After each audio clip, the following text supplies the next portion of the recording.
Listen to this. Porygon, a Pokemon inspired by itself within the Pokemon Arceus narrative. The existence of Porygon is physically impossible. Oh. However, the presence of Porygon is explained through space-time distortions, was influenced by Laventon's research and findings, resulting in Porygon being inspired by itself in an extraordinary self-referential loop. So the scientists in modern day made Porygon based on Professor Laventon's Dex entry. So it's literally just a fucking loop, dude. And Porygon was made by Selfco. So these scientists eventually made Porygon based on its design and the Dex entry that says it has no discernible heartbeat and does not seem to draw breath, and yet it appears to function without issue. They were just like, okay, I don't know how this Pokemon doesn't exist anymore, but let's make it. Technically, Porygon never existed, but technically, it's always existed.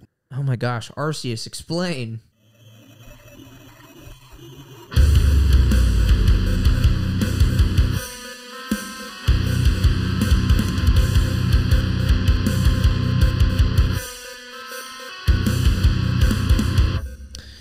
Howdy, y'all. Welcome back to the Hardcore Podcast. This is episode 32, and I'm your host, Christopher Norwood. And I'm your host, Robert Melton. It's so good to be here with you again this week. Indeed. I've missed you, buddy. It's always good to see you. So, today we are talking about one of my favorite games. Oh, what I'm could really it be? Stoked.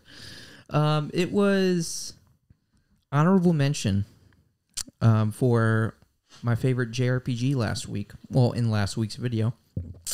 We're talking Pokemon Legends Arceus. So we decided a few weeks ago that we were going to do, well, when we started doing lore videos, we were like, what are some games we want to like kind of dig into? And we decided we're going to do the lore of, eventually we're going to do the lore of all Pokemon games.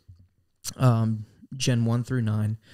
But chronologically, Arceus comes first. Right. So today, this week, we are talking Pokemon Legends Arceus. Right. Because the lore. A few weeks ago, we did the origins of Pokemon and how it came to be, how the world ended up being made. Yeah. So yeah, we're starting this. And you can watch that video above, the link above or below. Can you do that? I could, but I'm not. He's not. Just go watch it. You can find it. It's magic. If only Robert would do that. The thing is, he's not able to. He's not that good at editing. I don't know how to do things like that. He's not good at. He's not a savant or anything. No. I'm just kidding. You probably could easily figure it out, but it's really no big deal. It's very easy.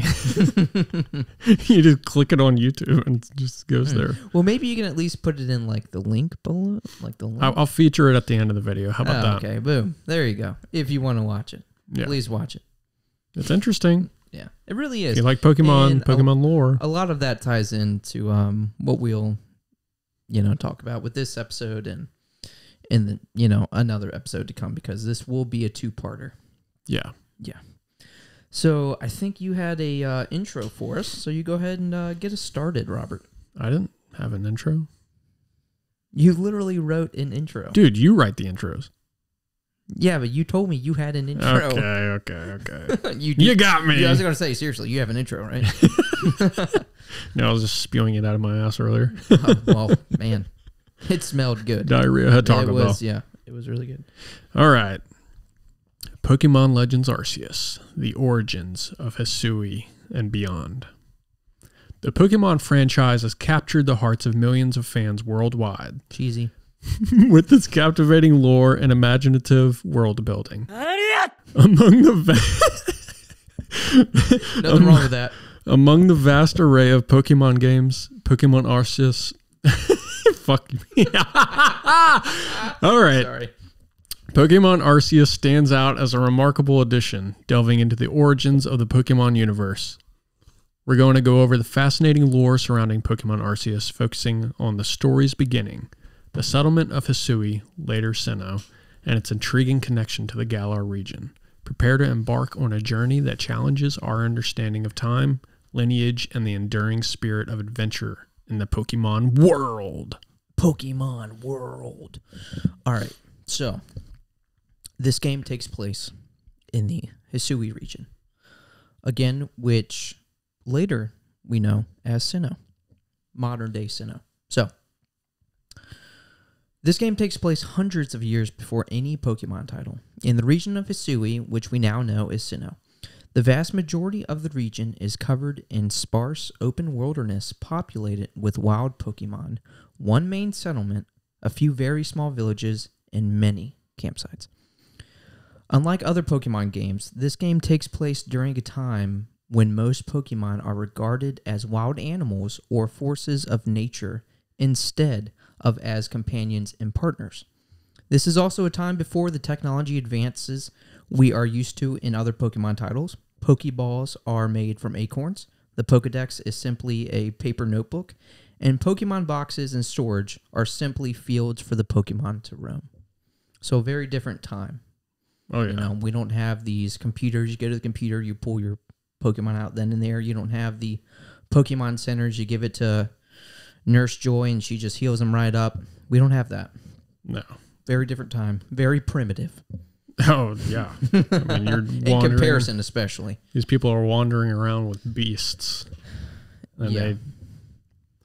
they don't have the technology to... Just how, like, we view just other animals and stuff, like, that's wildlife. Like, that's how they viewed all of Pokemon. Yeah. You know? So, very different time. Uh-huh. Yeah. Oh, nothing else? Oh. I thought you hit on something there. No, I was kidding. Oh. The Pokemon Arceus story unfolds in a time long before any other events in Pokemon history. In this narrative, a young protagonist is sent back in time by the legendary Pokemon Arceus, revered as the creator of the Pokemon universe. Arceus' powers transcend time and space, allowing it to manipulate the fabric of reality. Through this extraordinary interaction, the protagonist embarks on a journey that shapes the course of history. So, the settlement of Hisui. Ah. So, is that what you had just read, the settlement of Hisui? No. Oh, okay. We're going into that. Oh, okay, cool. The lore surrounding Pokemon Arceus sheds light on the origins of Hisui, which later evolves into the modern-day Sinnoh, as you had stated. Mm-hmm. It is heavily implied that Hisui was initially settled by people originating from the Galar region, and that's the region from Sword and Shield. And again, this is just like theory, right? This isn't set in stone. This is just it's not proven, but there's a lot of evidence that yeah. supports this claim. Okay. This theory finds support in the fact that many individuals in Hisui, including residents of Jubilife Village, come from various corners of the world. The cosmopolitan nature of the settlement suggests a diverse population with cultural influences spanning different regions. Mm. And we do see a lot of, and we'll hit on that more, but we do see a lot of like the people who are establishing Jubilife Village and the like the Galactic team have Galar roots. Yeah. It's very interesting what Game Freak and Pokemon have done to like set these roots, because I mean these people were just people in their own regions in the other games, and they're like, well, they had to have come from somewhere, so let's just throw them all in here. Yeah, they have to have ancestors, right? That's all their ancestors in here. Yeah, exactly. So again, hitting the story a little bit, you had already covered some of it.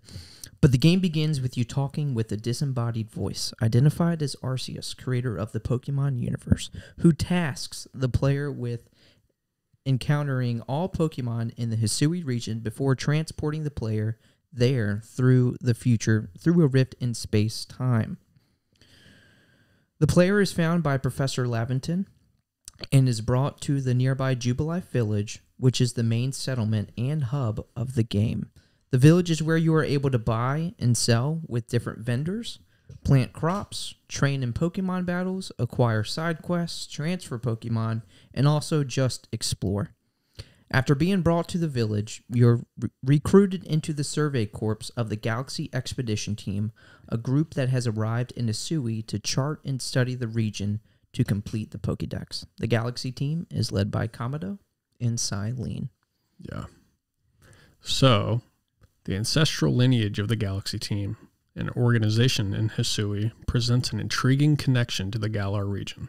Professor Laventon, A prominent figure within the Galaxy team serves as the guide and mentor to the player character, you, in Pokemon Legends Arceus. While not confirmed as an ancestor to any specific character, he can be seen as an early predecessor to later Pokemon professors, such as Professor Oak, Professor Elm, Professor Juniper, the list goes on and on and on, who play similar roles in other Pokemon games. He bears a striking resemblance, however, to Hop and Leon, characters known from the Galar region in Pokemon Sword and Shield. This lineage implies that the Galaxy team's higher-ups have Galarian ancestors, further strengthening the ties between Hisui and Galar. So doing research on this, I had literally no idea, playing the game, that he was even remotely close, but it definitely makes sense. Yeah. Let me go into something real quick with Professor Laventon. Okay. So what's really interesting, Professor Laventon, like you had said, like the predecessor of all these professors that we're used to in the games, as of right now, chronologically, that we know of, he is the first Pokemon professor in the Pokemon universe. Yeah. Who has written all of the Pokedex entries, the Pokedex entries that are at least covered in this game. Yeah. Because, not all of the Pokemon are in this game. I think we got like 250 to like 300-ish, somewhere in there. Right. So it's kind of cool to circle back with all of the games and their entries and know that your character from this game played a part in them, especially with him being or she being from the future. Yeah, it's super interesting because you obviously, as the player in any Pokemon game, your task is to go out, catch these Pokemon, and technically collect the data and bring them back to the professor. That's basically the entire point of a Pokemon game. Right. Aside from like the story antics and all that shit. So it is very fascinating that you are playing pretty much the character that helps write all of these entries. Especially since, so in time, you're here. So this is the future. Well, I guess let's just say this is present day. So in this game is canon. Yes. So this character that you are, canon character, but you play as this character, in his like present day, like modern day time where he originally is, like he deals with Pokemon, but he gets kidnapped by Arceus. He gets sent in the past. So these Pokemon and these entries that he has like dealt with, like he helped write them. Yes. It's really interesting. It's I didn't even think about that till like doing the research on it. Yeah, it's kind of mind-blowing. I mainly wanted to hit this because you were going in to like his Galar roots, and we know this to be true because again, he is the one writing all of the Pokedex entries in this game. So whenever it takes like a third-person approach, it's from his perspective. So he says in Raichu's Pokedex entry, he mentions that Caparaja lives in his homeland, which means that he is more than likely from Galar. And like you had said, that leads a lot of people to believe that he is an ancestor of Hop and Leon. Right. Yeah, because in the Pokedex entry for Raichu, it says something about like Raichu's electricity is like over 100,000 volts, and it's able to even put down like a Caparaja from my homeland. Yeah. So again, Caparaja, from what we know, as far as right now, they are just native to Galar. So again, that leads us to believe he's from the Galar region, which people are theorizing he is the ancestor of Hop and Leon. And when you see him as a character, like you can, it could be true. Yeah. Yeah, so I mean, that's just more proof. Yeah. Did you happen to read Caparaja's Dex entry? No. I'm curious if that has any like, if Laventon has any ties to that, since he was the professor, if he became a professor maybe when he moved to Sinnoh. We're not sure. That would be really interesting because that would have been a crazy Easter egg because they were writing all that stuff before this game was even out. That'd be nuts. They do that in the games. They do that a lot. They do that in the games. So there's actually some things. Okay, so I think there was a there was like a little Easter egg I seen doing research. It was like is either Sword and Shield or I think it was like Sword or Shield. But there was like in like one of the rooms, there was like a Croagunk. Okay. And that had ties with this game somehow. I can't remember. I'll have to get back to you on that. But it was like a very interesting Easter egg that I came across. Just but remember it like tied across. It tied this game to like a previous game. So they had like more influence to this game like years prior. Well, I know that because what you're getting at, usually in the games that are out now, they kind of have Easter eggs for a game that's to come. But I did see, this isn't that, but I did see in Scarlet and Violet, there's like a portrait of Professor Laventon. So I just thought that was kind of cool. Oh, yeah. Yeah. Like, I don't know I where remember that. it's at and stuff, but I think I remember seeing it. Yeah, in Scarlet and Violet, there's like a bunch it. of Easter eggs to this game. That which, cool. I mean... It makes sense. Yeah, it makes sense, especially with like the paradox time skipping and shit. So they're just like, well, according to Professor Laventon, a lot of this shit's like not that crazy because we've seen this before with some sort of time travel and mechanics.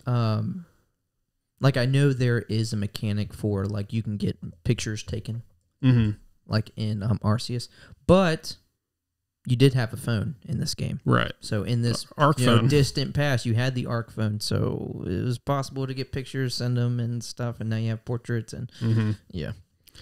Good old Arceus giving the supplies. Yeah.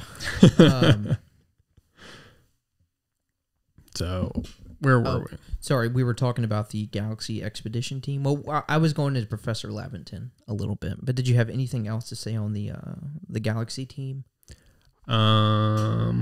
Or Commodore, maybe? I do have some Commodore stuff. Okay, because again, Commodore and Silene, well, Commodore is like the leader of the team. Yeah. Silene's just kind of like second in command.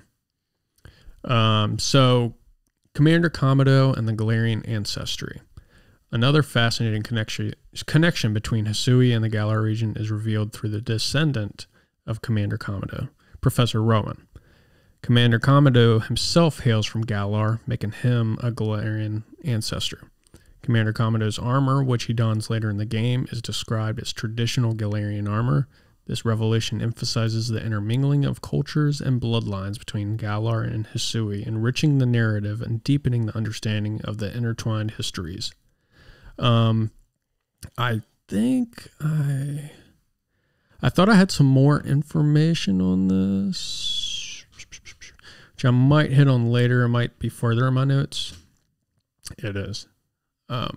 But that's really interesting because Professor Rowan is the professor from Sinnoh? I think it is Sinnoh. Yeah. So he's directly, well, I guess is still in Sinnoh, or was Hisui turned to Sinnoh. So his descendants have stayed. So we have evidence that he is from Galar. Yep. So again, it's not like fact, but it's like, hey, based on this evidence, this is what makes it most sense. I mean, just from what we've listed so far, it's pretty evident. Like, he was definitely from Galar. But I thought it was just the armor. Like, is there anything else? I just thought it was like, because I know when you battle him, he mentions his armor because he wears the armor when he does battle. I've got more information coming up. I'll let you know.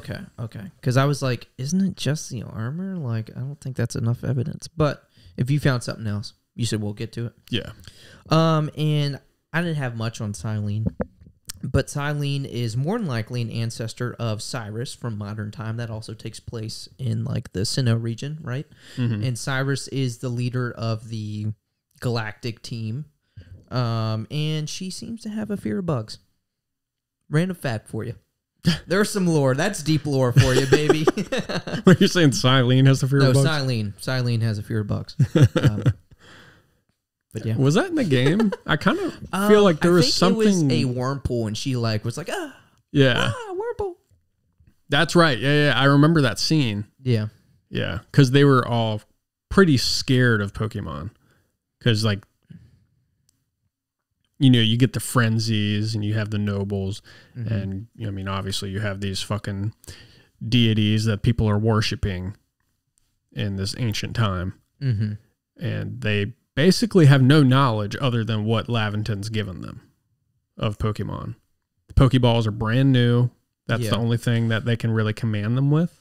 So these are basically just wild beasts everywhere with these crazy powers. Relatively new. I think it is more so she just has a fear of like bugs. I mean, yeah, because you battle these, you know, of course, you battle Komodo. Yeah, it's not they all have Pokemon. Yeah, but this has to be like very fresh for them. Yeah, I think it's fresh in the manner of like when you think of like the Galar region. We have Pokemon just coinciding with society. Yeah. Like you have the Corviknight taxi. You have a lot of these Pokemon that do like normal jobs and like they're a big part of society. Like, exactly. You didn't have that then, but you're starting to establish that. You establish that because I remember in the game, you can get like a fighting Pokemon, for instance, to help with one of the farms. And you get, remember Mr. Mime? You help him like... Yeah. He becomes security. He helps like secure the wall and stuff. So there's like a lot of that, which is really neat. Yeah, it's really cool. So you're literally just building this. You're building Sinnoh in this game. Oh my gosh! Like imagine. I feel like we're dealing with some like paradox shit here, but like, where would the Pokemon world be if like Arceus didn't take you and put you there to help establish everything? It could be completely... I mean, interesting enough, I believe had these events not happened, the world probably would have been fucked if Arceus didn't like take the initiative. Because from what we learned... he's all-knowing God. Exactly. From what we learned in the last lore video with the Creation Trio. You should go check it out. Check it out. By the way. Arceus basically... made these Pokemon, especially the Creation Trio, to have these each individual tasks and to create a balance within the world. Yeah, that's the big one. And within the story, that balance becomes, unhinged. The scale's tipped. Yeah. And that's why you are there, is to basically bring balance to it. Mm-hmm. So... I mean, Arceus is just, that guy. It's interesting, though, because, like, you have a lot of problems happening because of that. True. Because of, like, this space-time rift, him bringing you over here. This is pretty much what causes the frenzy, which we'll get into, of, like, the noble Pokemon and, like, a lot of the story elements going on here. So, like, you're fixing it, you're causing some shit, but you're fixing that, too. But I think there's, like, something to be said about that, because... like you hear about that like all the time, like in just like any kind of media, say like a TV show or a movie. You're like, okay, well, if you go back in time and you encounter yourself back in time, you're gonna like break the cycle, or you're gonna fuck something up, and then everything's gonna change. Right. But Arceus, the all-knowing, he knows everything. Amen. He's God. Blasphemy. Forgive me, Lord. Even though there will be some bad things that happen, if Arceus does not send you back in time, it could be catastrophic. Like things could be much worse. Like the lesser evil. Yeah, it's like the lesser evil. You have the whole like the Thanos snap. There's one in like billions of a chance. That's one instance. That can be the savior of the world. You know what I'm saying? Yeah. So, yeah, it's just very intriguing to like think about. Yeah, very interesting. Of course, we're talking about a Pokemon game here. I mean, it don't have to be like that deep, but this is pretty deep for Pokemon. But I mean, like, think about it. Like, again, where you are present day before you're taken back, maybe some bad shit was about to go down. Yeah. Some really bad shit, and they're like, ooh, no, we're going to make sure that don't happen. What we need is like... I tried to bring Ingo over. He didn't do shit, so I'm gonna grab you. Yeah. Pretty much. Yeah, which we'll get into. What they need to do is like... This next one needs to be Pokemon Legends Giratina, and it has to be the opposite. Oh my gosh. Just the dark path versus like the savior. Yeah. That would be dope. Yeah, that would be incredibly dope. I hope that Pokemon... Well, Nintendo is not giving up on like... The Legend series just has to continue. It has to. I really hope people liked it. I really hope people liked it as much as us, which I think so, just because like you, me, Ken, like we absolutely love this game, but like, you know, Pokemon purists may not like this game because it's very different. I mean, this game, from what I've seen, was really received well. I don't think there was like many people that hated it, unless you're like a purist of like the mainline series. Like, oh, I can't battle online. Fuck this game. Yeah. Like, eat shit, dude. And I know IGN, grain of salt, I want to say, I don't remember exactly, but I think they gave it like an 8 out of 10, which isn't bad. That's not bad. It's not bad, but I'm like, you know me. This is a fucking 10. I think IGN gave like, what was it? Sapphire, the remake. Oh, the remakes? Yeah. Alpha Sapphire. They gave that like a 3 out of 10. What? 3 or 4. I haven't even played the game, but what? Yeah, they're like too much water. Bitch, that's the point. This is like dialogue for another episode, but like I just feel like just with like food critics, that's the most bullshit fucking job. Yeah. Like, and you know, I say that with us like reviewing games and stuff, but like, you know, when they review games, people hold that to like the standard. And I'm like, that's such fucking bullshit. Go just play the game yourself. Yeah, you know? yeah. No, I agree, because like I'm not gonna play a game just because it got a 10 out of 10. Like, I'm sure like the new Call of Duty gets a 10 out of 10. That don't mean it's a good game. It's the same fucking game they've been making. I'm gonna fuck that. Yeah. But I'm glad that they, you know, if they did review it that low, from what I know and from what you've told me, people still love the shit out of it. I didn't play Alpha Sapphire, but I played Omega Ruby, which is the same game. It's the same game, and you really enjoyed it. It's a great game. Guess what? The same game as Ruby, Sapphire, and Emerald. It's just revamped, which are with more very things. Highly praised. Yeah, you know. So, IGN can eat shit. Eat shit. On that regard. Yeah. A little tangent in there, but so we discussed Kamado, Silene. I guess we're moving on. Okay, I got some. You got something? I have just a little bit to tie that together. Okay, go for it. So, Wally, bringing it back to Sapphire, Ruby, and Emerald. Oh, maybe we should mention Benny first. He's within here. Oh, okay. But yeah, go ahead. Okay. You got something on Benny? I don't have anything on Benny, but he is just, again, when Professor Laventon kind of shows you to Jubilife Village and you join the survey crew, you're meeting all these people in the village, and they all have their different jobs, and Benny is one of the people that you meet, and I think he just owns like a mochi shop. Yep. You know, potato mochi, whenever you finish like a big mission, it's usually everyone's going to Benny's. Yeah. 100%.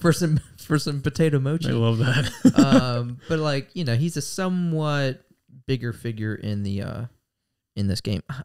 He's not a big figure, but he's not just like another NPC. Right. You know. Yeah. No, he's a pretty prominent character. Yeah. So Wally's Galarian ancestry. So you're probably wondering why the fuck I'm mentioning Wally.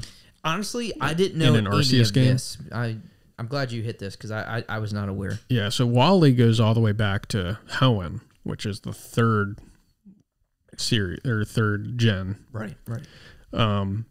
Well, within the context of Pokemon Arceus, it is revealed that Wally, a character originating from the Hoenn region, is a descendant of Galarian people.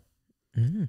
This connection is established through Wally's ancestor, Benny, who disguises himself as a potato cook, but is actually a ninja. Because you remember he tries to stop you. Oh, yeah. But he's like still a good guy. He's still a good guy, but he's like, this is way too unsafe. Like, I have to do what I have to do to stop you here. Yeah. And that's for a later part. But right. Benny shares his journey to Hisui with Kamado. Hold on. He comes to Hisui with Kamado. Okay, so they're buds. As they were both originally from the same Galarian town. Oh, hold on. Where do you find that out? It's just in the lore, man. I don't know exactly. Is there a book out there I don't know about? I don't have the citations on hand. Yeah, cite your source. Since Kamado's Galarian heritage is confirmed, it follows that Benny, as his companion, also hails from Galar. Hold on. Are they lovers? Shit, they might be. They may be. You know that little photo on Commodore's desk. It's Benny. It's Benny. It's Benny. I tried to get close, but it was just so grainy and pixelated that I couldn't tell, but it was Benny. And he's disguised. Oh. He's disguised. He was in his ninja attire. I didn't recognize him. Furthermore, Benny expresses his intentions to relocate to a warmer region, providing an explanation for why Wally, his descendant, resides in the more temperate Hoenn region instead of Sinnoh. So at the end of the game, when you talk to Benny, he's like, yeah, after all this, I think I'm going to go part ways and go to a more warmer climate. Oh, does he say that? Yep. Damn, completely forgot that. Which is very cool. That is really cool. But throughout the game, you're just like, okay, this is Benny. But when he takes his disguise off, he has the same hair as Wally, and it's green, but he's obviously an old man, so it's got a lot of white in it. And he uses a Gardevoir and a Gallade, which Wally's Pokemon was a Gallade. Or Gardevoir. Was it? Or a Gallade. It was Gallade. It was one of them, yeah. You know why I know? Because I know Ralts for sure. But really cool. One of my favorite Pokemon cards from the... I forgot the set, but it's a Sun and Moon set. But it's one of the nice full arts that they started doing a lot now. It's literally Wally sitting beside Gallade. Oh, really? Yeah. So that leads me to believe it has to be Gallade. I'm trying to remember. I think it's a Gallade. I know it's a Gallade but card, I and know it's Wally sitting beside him. I could be really wrong here, and God, I hope I'm not, but I don't think Gallade was in Gen 3. I think they brought that branching path at a later generation. So in Omega Ruby Alpha Sapphire, it definitely could be like a thing. I feel like I gotta know this. I gotta know. Let me look it up real quick. Look it up. Because I feel like I could be very wrong. I would be surprised. My guess is that they brought him in Gen 3, but could be wrong.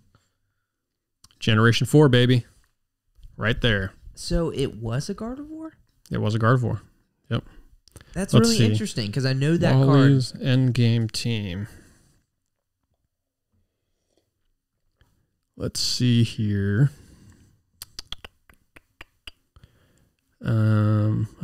Is it going to tell me? Fucking Bulbapedia, the one thing I didn't have. Look up Gallade, Sun and Moon, full art. Okay. Gallade, Sun and Moon, full art. Full art card. See, that's the one that led me. First one. I was like, it has to be Gallade.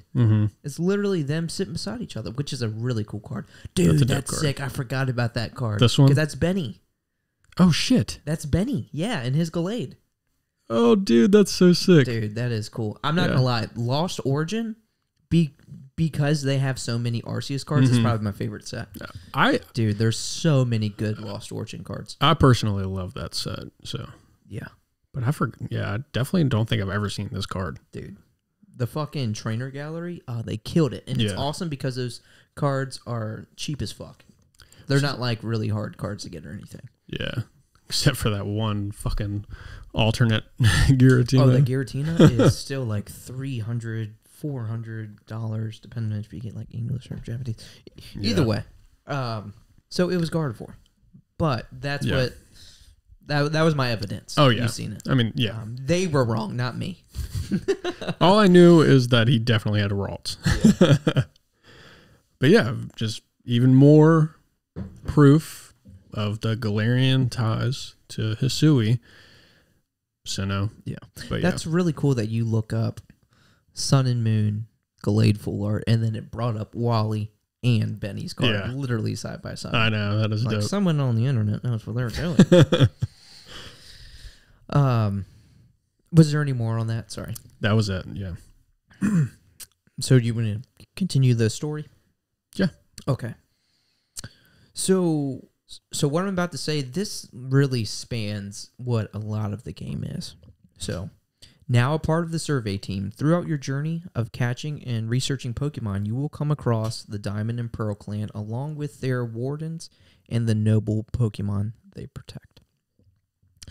Due to the shift in space-time and bringing you here from the future, a phenomenon known as space rifts have been occurring, and due to these, some of those noble Pokemon have become angry and frenzied, leaving you to battle and calm them.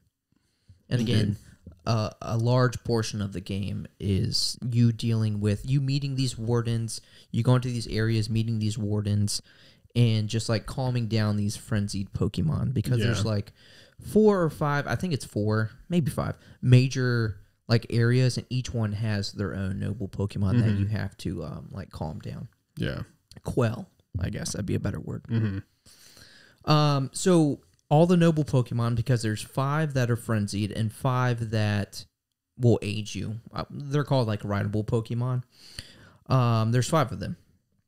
And what noble Pokemon are, real quick, are noble Pokemon are very powerful Pokemon that protect and represent the area of the region they reside in. Don't you have something more on noble Pokemon? Yeah, the 5 noble Pokemon have become frenzied due to a special energy from the space-time rift. So these are essentially, they're just guardians of this specific area. Yes. Yeah, that's the gist of it. They're just like the guardians. Yeah, but the powerful Pokemon that like are pretty much regarded as guardians. Yeah, but the crazy shit that's happening with the space-time rifts are just driving them insane. So you basically go there to aid the wardens and to get rid of this frenzy. And to do that, you just feed them their favorite food to help calm them. And in doing so, they will grant you a plate corresponding to their primary type. So like the insect plate for Cleavor, for instance. And all the plates tie into Arceus. Yes. Because Arceus uses the plates to transform its powers. Yes, which we will definitely get into the next episode, because that's like post-game stuff. It's post-game, and it's more of a game mechanic than lore, because Arceus is obviously a god. It can do whatever the fuck it wants. Right, so, right. But it is interesting. These, what's really cool about these noble Pokemon, like all of them are like newer Pokemon for starters. They're either new Pokemon or just like Hisuian variants. Yeah. So Cleavor, for example, like that's a new Pokemon. The Lilligant, Arcanine, Electrode, and Avalugg, these are Hisuian variants of those Pokemon. So these are all new faces to us. But these, you have to battle these Pokemon like you had stated. But these kind of act as like the gyms. Yeah, they're like the gyms of this game. The gym of this game. And it's a very different approach, an approach that I honestly love. Oh, no, and I definitely wish we seen more of. Well, hopefully we see some more of. Because they're like actual boss fights. Yeah, I thought this was actually, because you play as your character and you are literally like battling these Pokemon at one point, and then you'll throw out your Pokemon and actually do battle, but you have to like throw their foods at them and stuff. But you as like your character. Yeah, it was just like a fun mini game type thing. It was just refreshing. It was so refreshing. Yeah. You know, like with every new Pokemon game, there's a new like gimmick, but it's still Pokemon. It's just a new gimmick to battle. This was completely fresh. It's like for these boss fights, for the half of it, you're not even playing as your Pokemon. Right. It's literally you battling these Pokemon. Yeah. And that was just so cool to me. Yeah, because I remember playing like Sun and Moon, and I was just like, okay, bring the gyms back. They're taking away the gyms. They're giving us these like, what are they, trials or whatever the fuck they were called. Were those fun at all? No, that's what I'm saying. Like, I don't think like that was a gimmick done wrong. I think so, because then they're like, oh, Z moves. That was the worst gimmick. I was like, okay, I have this one fucking lame ass move. Dude, I've seen some like terrible animations for those moves. Yeah, like especially like. Have you seen Xerneas's? Xerneas's? Yeah, Dazzle, Frazzle, or some just shit. No movement in the legs. Dude, we have to look that up. Absolute dog shit. Yeah. Oh gosh. But yeah, they're like doing this like fucking Power Ranger dance, and then they do a fucking special move. But Arceus definitely did it right, and Scarlet and Violet only added to the gyms, so that is fine. I love that. Yeah, they gave you a lot of options, so whichever way you wanted to go, you could do that. But yes, the nobles were very fun. All right, so the noble Pokemon. So we have Weirdeer, Basculegion, Ursaluna, Sneasler, Braviary, Cleavor, Hisuian, Lilligant, Arcanine, Electrode, and Apolog. Yeah. So, going back to the story, we're gonna hit on those Pokemon more, but real quick, in Sinnoh fashion, the Diamond and Pearl clans, because we come across the Diamond and Pearl clans, they aren't quite at peace with each other, but still manage to tolerate one another. The Diamond clan being led by Adamant, and the Pearl clan being led by Irida. So first off, the Diamond clan. We have Adamant, who has a laid-back personality, but knows when to take stern approaches with his clan members. His partner Pokemon is Leafeon. We have Mai, who is the Warden of Weirdeer, and is the first Warden you come across. She is an ancestor of Marley, who is a trainer from Sinnoh you come across in the games. Mai grew up with her partner Pokemon Munchlax, and the two were raised together. Also considers Adamant to be her little brother. Did you have anything more you want to say on her? On Mai? Yeah. Nah, I don't have nothing. Oh, okay. Arezu, who is another warden you come across pretty early on. She is the warden of Hisuian Lilligant, and she is the ancestor of Mars, who is one of the 4 commanders of modern-day Team Galactic. She's very friendly and excitable. She is a very friendly and excitable character who enjoys hairdressing or hairstyling and is always looking for new Pokemon to inspire her to create new hairstyles and color ideas. We have Iskin, who is the warden of Basque Legion, and ironically, funny enough, he's afraid of ghost-type Pokemon. Even though Basque Legion, who he's the warden over, is partially a ghost-type. Yeah. When he was younger, him and his Basque Legion actually saved Palina, and shortly after, they soon began to share romantic feelings for each other and now date in secret because they're part of different clans. We'll get into her in a second. We have Melly, who is the warden of Hisuian Electrode. I don't have much on him because he's like the most annoying fucking character in this game. But I just said he's an annoying character, full of himself, sabotaging the character, well, you, throughout the game. Yeah. And then lastly, we have Sabi, who is the warden of Hisuian Braviary and is the ancestor of Cheryl. Did you know that? I don't know if I did. So again, this isn't like fact, but just based off of like the evidence. This is what kind of makes the most sense. Yeah, the appearances. But yeah, you think about it. She's obviously like a much younger version, but like their hair, same color, hairstyle, like same exact styling and everything. Mm-hmm. So she's the ancestor of Cheryl, who is a trainer in modern day Sinnoh. Oh, yeah. I can see it. So Sabi is a playful young girl who has a mysterious air to her and sometimes alludes to having clairvoyance. But I really liked Sabi. She was really cool. Mm-hmm. So that leads us to the Pearl clan. So again, that was all like the Diamond clan, the wardens of the Diamond clan. So the Pearl clan is led by Arena, who seems to show more concern than Adamant, but this could be due to her more worrisome nature. Her partner Pokemon is Glaceon. Leon, who is another warden we come across early on, he's in that first like main area. Yeah. He is the warden of Cleaver, so he is the warden of one of the frenzied Pokemon.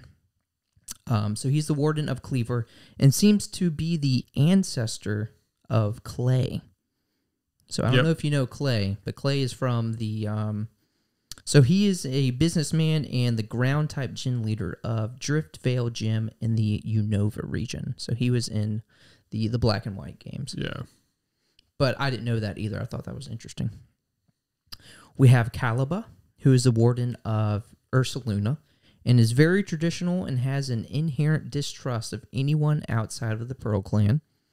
We have Palina, who I mentioned earlier. She is the warden of Hisuian Arcanine, and due to some of her decisions as a warden, she has been looked down on in her clan. And she's the one who has that secret kind of like love relationship with Iskin. Yeah, right? That's what I'm saying. Ingo. This is a pretty big character. So Ingo is the warden of Sneasler and seems to be the only other character in the game that was brought from the future to this time period. but has lost his memories in the process. He is originally from the Unova region and can be battled on the battle subway in the Black and White games. And from what I understand, that's like an optional battle. It's not like a huge character, but him, Ingo, and I believe his brother's name is Emmett. Like, they're in the Black and White games. Yeah. And then lastly, you have Garrick, who is a warden of Hisuian Avalug and seems to be the ancestor of Wulfric, who is the Ice-type gym leader in the Kalos region. And fun fact, after being defeated in battle, Garrick says, "Outstanding. I'm tough as an iceberg, but you smashed me through and through," which happens to be the exact same quote that Wulfric says in Pokemon X and Y after being That's defeated. cool as fuck. That is cool. Yeah. Hell yeah. So, just further, like, evidence that, like, these people are definitely ancestors to these characters in, like, the modern day games. Did you have anything on that? I didn't, but I'm wondering, because we've gotten people from basically all the regions. Pretty much. Besides Kanto.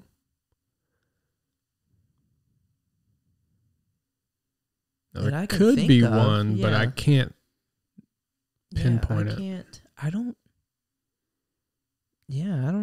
think so. Because you don't see like a Brock or a Misty No or Brock, no Misty, no like any of the gym Sabrina, no leaders, like yeah. Giovanni. Yeah. Oh, dude, that would have been a sick one. Yeah, that would have been cool. Damn. I mean, it would have been kind of cliche, but it would have been cool if like the baddie bad guy Yeah. was like a Giovanni kind of ancestor lookalike. Mm-hmm. But as I said, like that's where a lot of this story kind of takes place.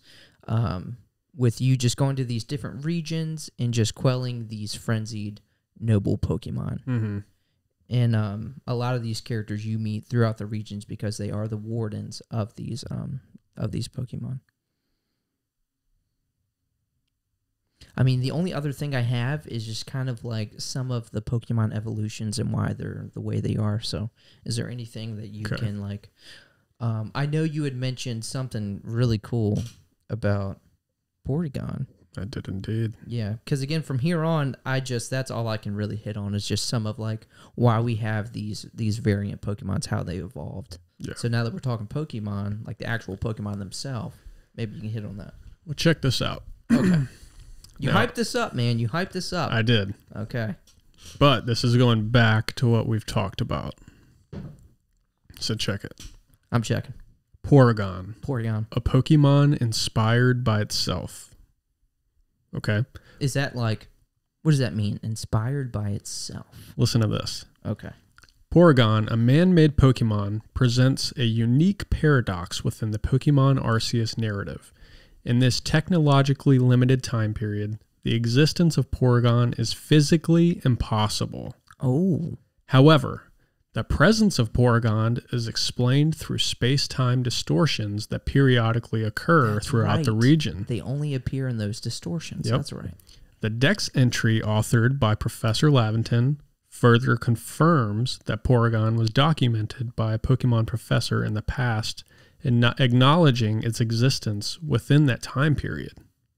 So you said it was documented by a professor in the past? Sorry, that should be future. In the future. Oh, sorry, in the future. Hold on. Professor Laventon confirms that the Porygon was documented by... I'm not sure why I wrote it that way, but it's basically saying that the Dex entry is made by Professor Laventon. Is what I meant to put in. Oh, so the Dex entry for Porygon now. Yes. Oh, wow. So like throughout like the modern day gens, I'll just call it So that. the Dex entry authored by Professor Laventon further confirms that Porygon was documented by a Pokemon professor in the past. Yeah, so I made that right. Oh, okay. So he is the professor from the past. Oh, that made okay. this. I see what you're saying. Acknowledging its existence within that time period. This raises the intriguing possibility that the design of Porygon in the modern day was influenced by Laventon's research and findings, resulting in Porygon being inspired by itself in an extraordinary self-referential loop that adds depth to its lore. So the scientists in modern day made Porygon based on Professor Laventon's Dex entry. So it's literally just a fucking loop, dude. So we need to find out what his Dex entry is. Like, what is the Porygon's dex entry? Can we find the dex entry in modern gen and his dex entry in Arceus? If that makes sense? Yeah, we could definitely check it out. Let's see. Because this should list all of the dex entries. Yes, it definitely should. So let's find Arceus first. It has no discernible heartbeat and does not seem to draw breath, and yet it appears to function without issue. I cannot even begin to explain this utterly bizarre anomaly. Huh. And then if you go back to, like, say, the first generation, a Pokemon that consists entirely of programming code capable of moving freely in cyberspace. The only Pokemon people anticipate can fly into space. None has managed the feat yet, however. Is there a dex entry that alludes to like a previous professor, like you were saying? Not that I see so far. Where is... Okay. So Diamond and Pearls is the world's first artificially created Pokemon. It can travel through electronic space. A man-made Pokemon created using advanced scientific means. It can move freely in cyberspace. So, no.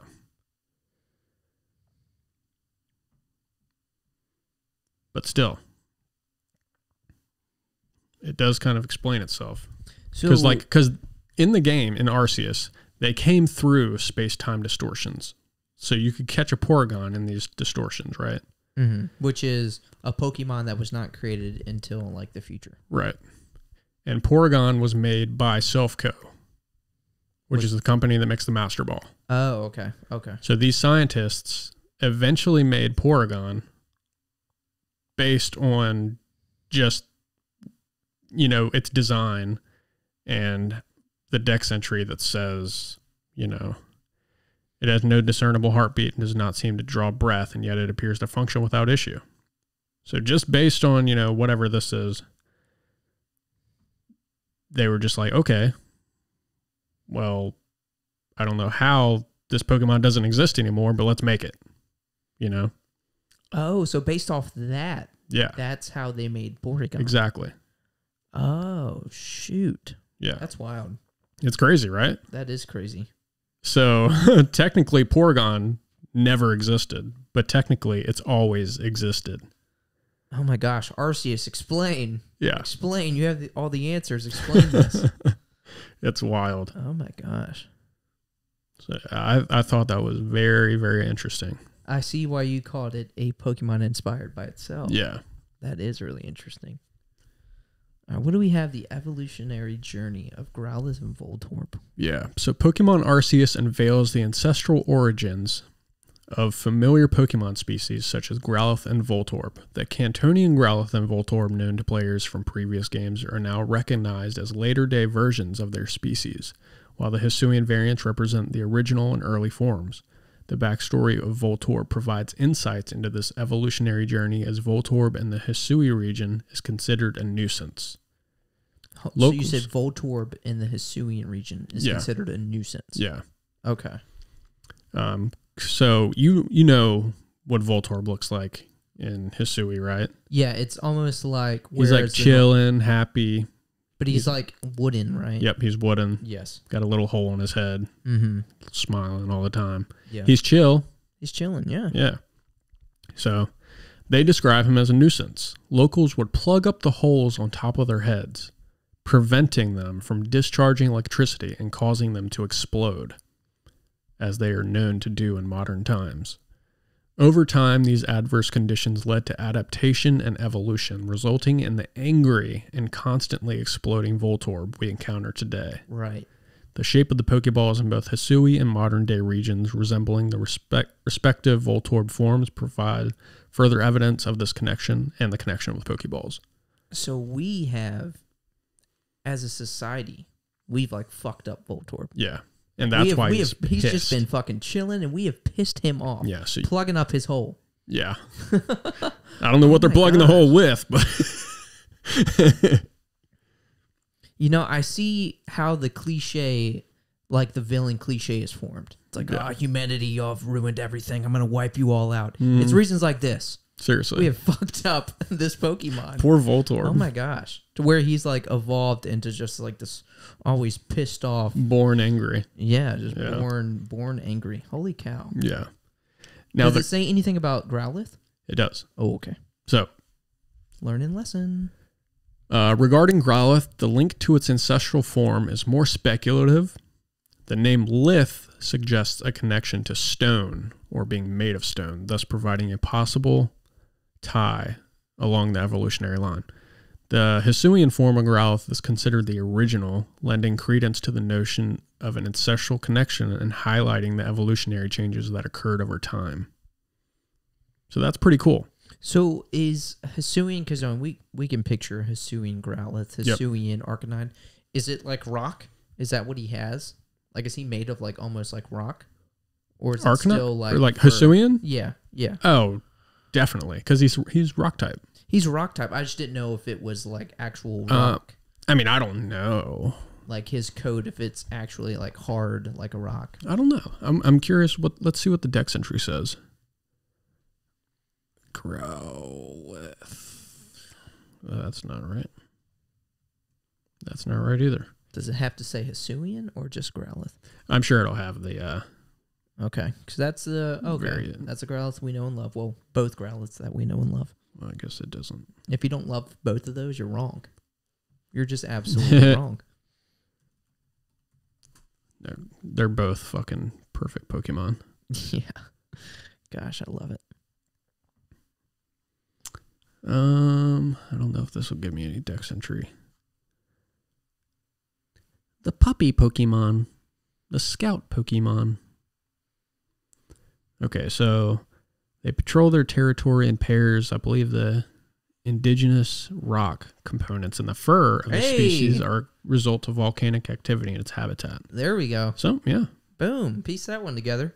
Actually has rock. Yeah, so those little, the almost like beard little scruff right here is actually rock. Mm-hmm.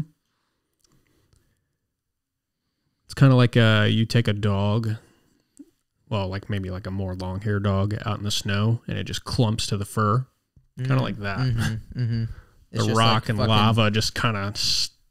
A matting, a weird matting is created. So yeah, that's pretty cool. Lith means rock or stone. Yeah. Growlithe. Like a... Isn't like a lithograph? Isn't that like a stone... I don't know. I don't fucking know. I don't read. That's why I know nothing. I don't read.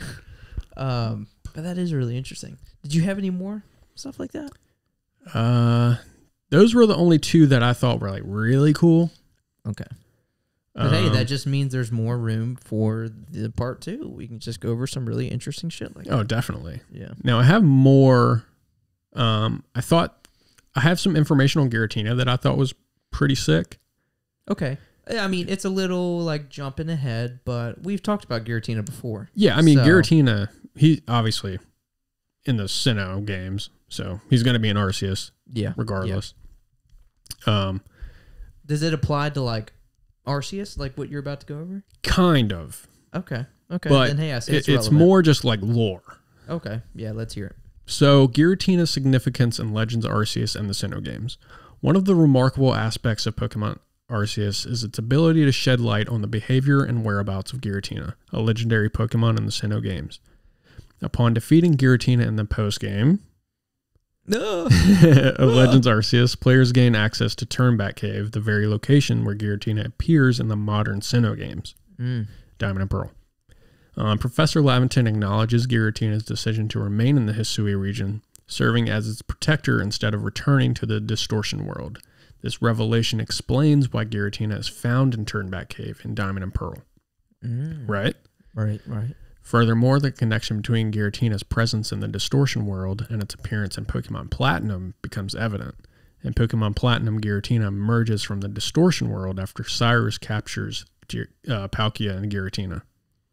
Sorry, Dialga. As it attempts to safeguard the region from the nefarious plans. The events experienced with the player character in Legends Arceus centuries ago effectively motivate Giratina to become a guardian, explaining its actions in Platinum. I love how Nintendo will It's kind of like what they did with like the Legend of Zelda with like with each new entry, we were like answering some questions. Yeah. Like coming up with more questions, of course. Yeah. But like we're answering some questions. Like that's pretty neat. Yeah. So Game Freak and Nintendo went back to Platinum and Diamond and Pearl and we're like, okay, why is he here? Yeah. Like what questions do we have? What can we answer? Okay, why is he here? Let's answer that. Yeah. You know? And that's answered centuries ago. Giratina's been here for centuries. Yeah. Damn. In both instances. Mm-hmm. So Giratina knows you, the same character that plays the Sinnoh games. You are the same character from the Sinnoh games, ported back in time. Are you the same character? Yes. Huh? Hold on. Are you the same character, though? You are. You're the same character. Lucas or what's-her-face? The chick. Lucas. Isn't that his name? I think his name's Ray. Like R-E-I in Is it? I think it's Ray and what's her name? Not Akira, but... But, hold on. Are you talking about an Arceus? Because I know in Arceus, I think Sinnoh the character's name is... Main characters. Dawn and... Ash Ketchum, what the fuck? Well, I can promise you the chick in Arceus, if you choose to be a female character, her name's not Dawn. Well, I know. It's... They forget their memory, you know? It's the same character. Like, the look of them, it's the same character. There's probably more information on that. Yeah. I just don't have it at hand. I just didn't know that was like the same character from the Sinnoh games. Like that's the one that's being I mean, they look the exact from the same. future. Oh, wow. That's definitely Dawn. All right, so You know, with what you're carbon saying, copy. like Giratina knows you from the Sinnoh games. Yeah, so in Platinum, Giratina helps you defeat Cyrus, I guess, because he imprisons Palkia and Dialga to basically rule the world. And that's why Giratina helps you, because it remembers you. Oh, shoot. Yeah. Oh, my gosh. Yeah. No, it's fucking crazy. That's good writing right there. It is. Yeah.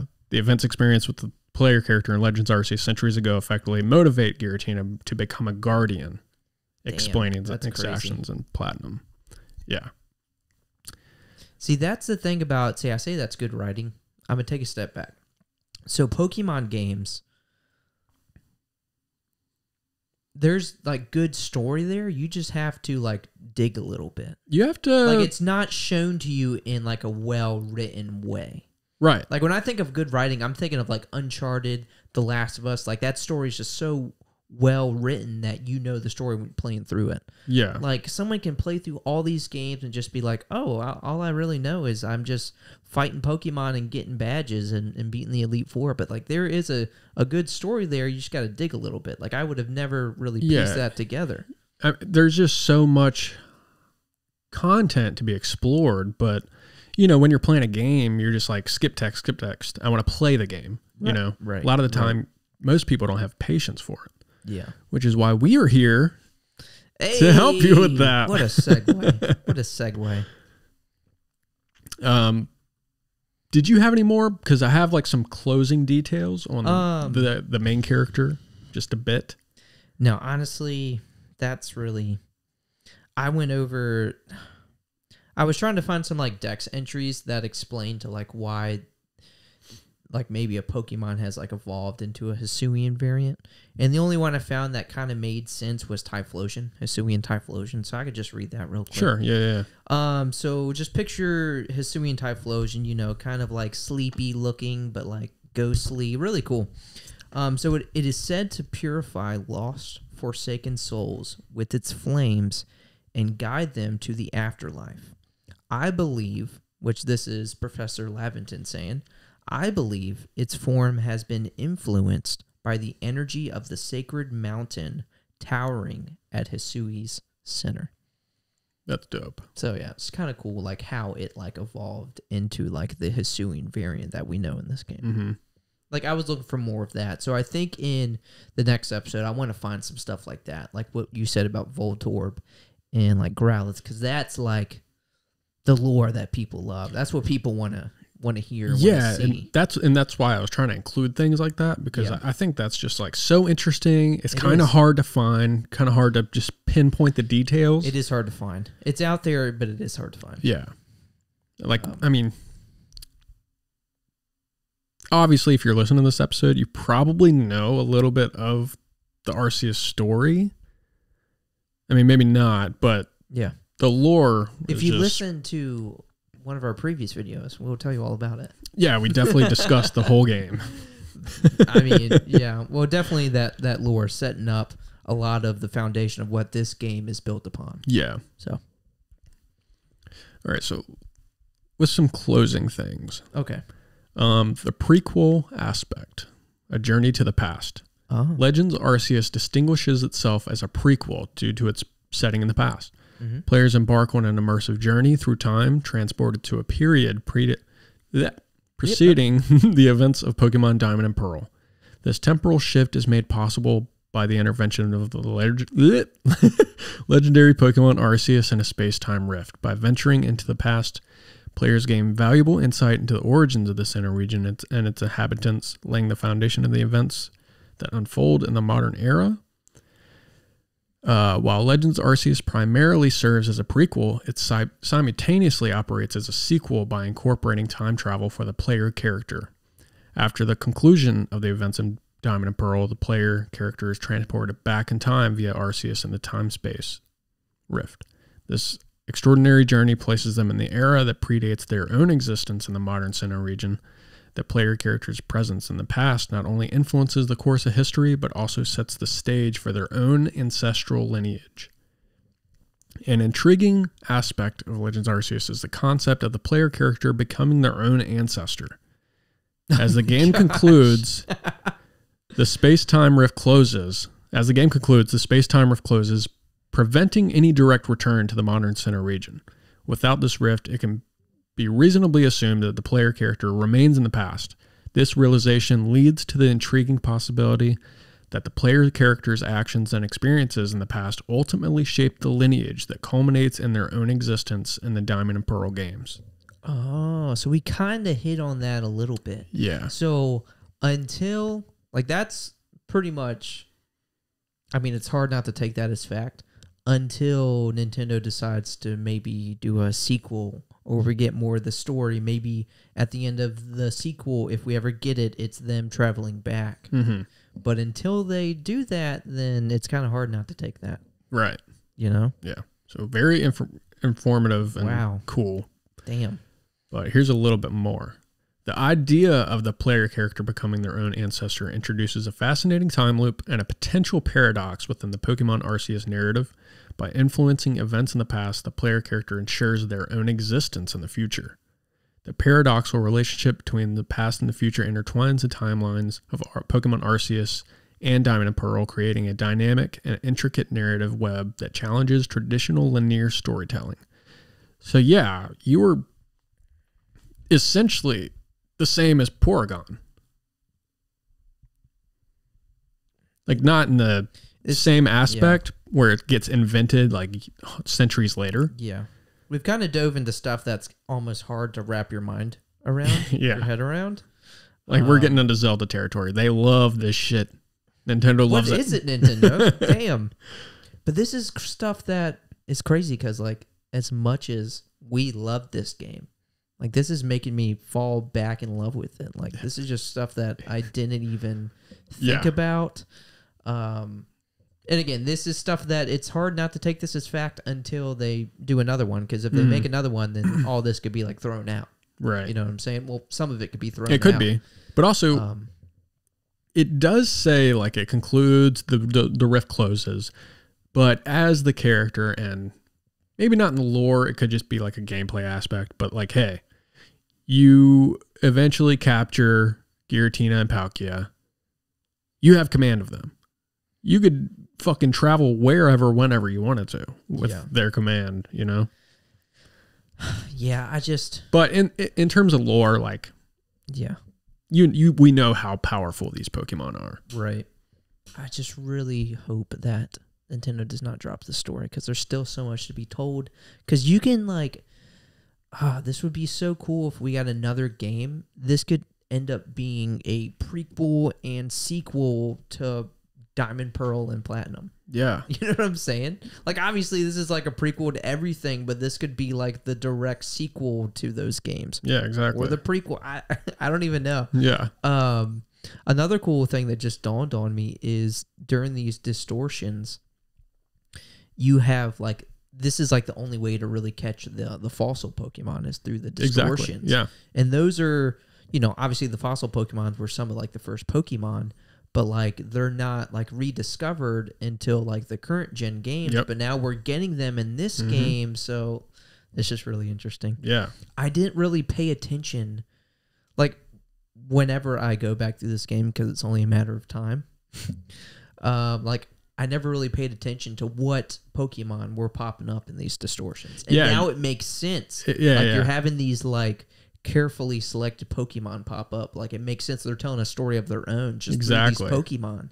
And that was something I didn't really pay attention to. Yeah. Same here. It was mainly just like, oh, sweet. You can only get a Bastiodon from these distortions. Cool. Yeah. This game also is what made me fall in love with Bastiodon. He's just fucking awesome. But it's definitely interesting. Holy cow. Like, pick this game back up. Oh my gosh. They did so much right with this. And seriously. Gosh. Dude, this is awesome.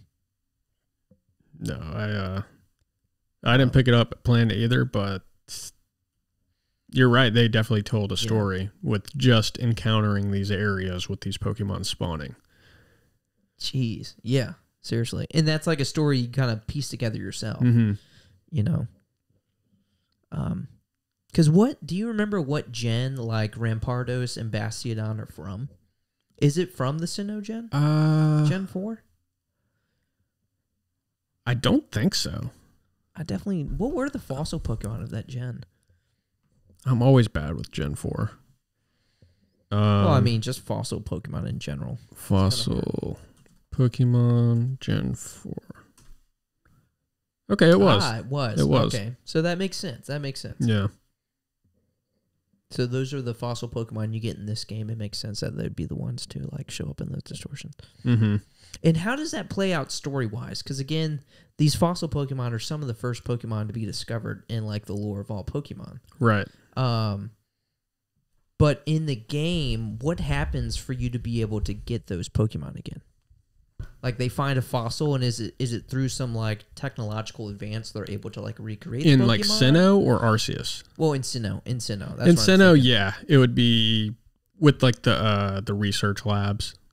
And that's how because you give them the fossil and they're able to like resurrect it. Okay, I thought that was it. I just wasn't 1,000% sure. Yeah, I could be wrong in Sinnoh. I know for like most Pokemon games, that's what happens.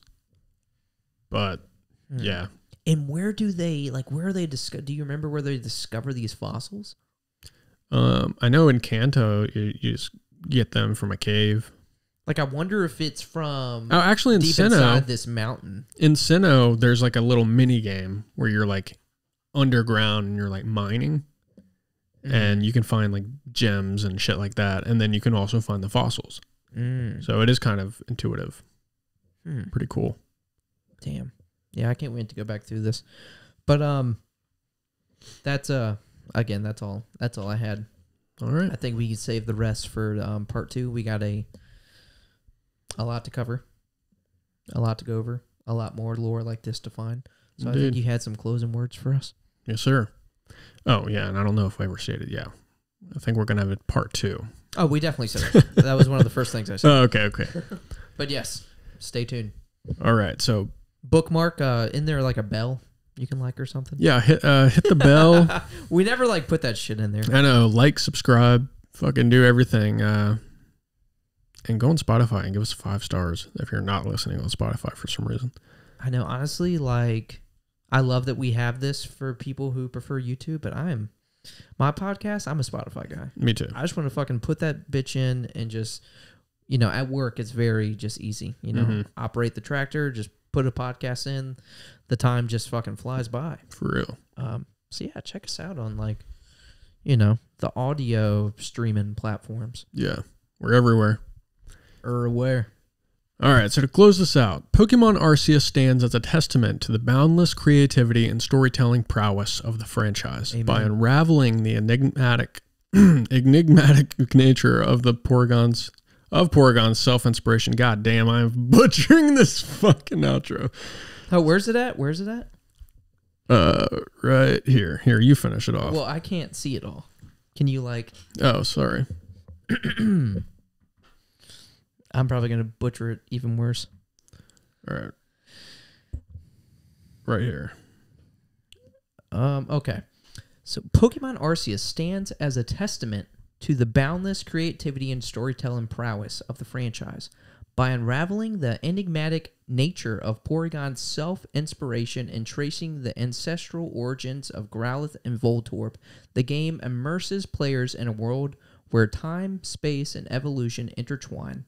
As we venture deeper into the captivating lore of Pokemon Arceus, we discover a narrative rich with surprises, connections, and possibilities. Through its exploration of the past and its influence of the present, Pokemon Arceus offers a truly unforgettable experience for fans and newcomers alike. So with that being said, again, stay tuned for next week. We will have... I don't know if it's going to be next week. Sorry, it may not be next week, but just stay tuned. It's coming. It's coming. It's coming. Soon. I'm coming. He's coming. We're all coming. We come wherever we want to. Yeah. So that episode is going to be included in that come wherever we want. Dude, my seed's about to be all over this place. Oh my gosh, my seed. Have you seen this couch? Y'all can see this couch. My seed is all over. Just kidding. I'm totally kidding. That is not cum. If that was cum, I cum like a rabbit shits. Cum pellets. That is not cum. That is from Roku. Y'all have seen Roku on this couch. That's him. I have proof. You've seen it in the videos. That's him, not my cum. Goodbye, guys. Bye. Oh, gosh. You don't have Too to much lie. Don't lie. You to made the me audience. say that. Why did I have to say that? I didn't want to say that. I don't like talking like that, Robert. No takesies, backsies. Oh, my gosh. You sicko. No one's ever going to make it to the end of this video to even hear this. No one listens to us. This is a shorter episode. They might. Oh, honestly, I'm totally okay with that. That was a very quality over quantity episode, in my opinion. Yeah, jam-packed. Oh, yeah. Jam-packed.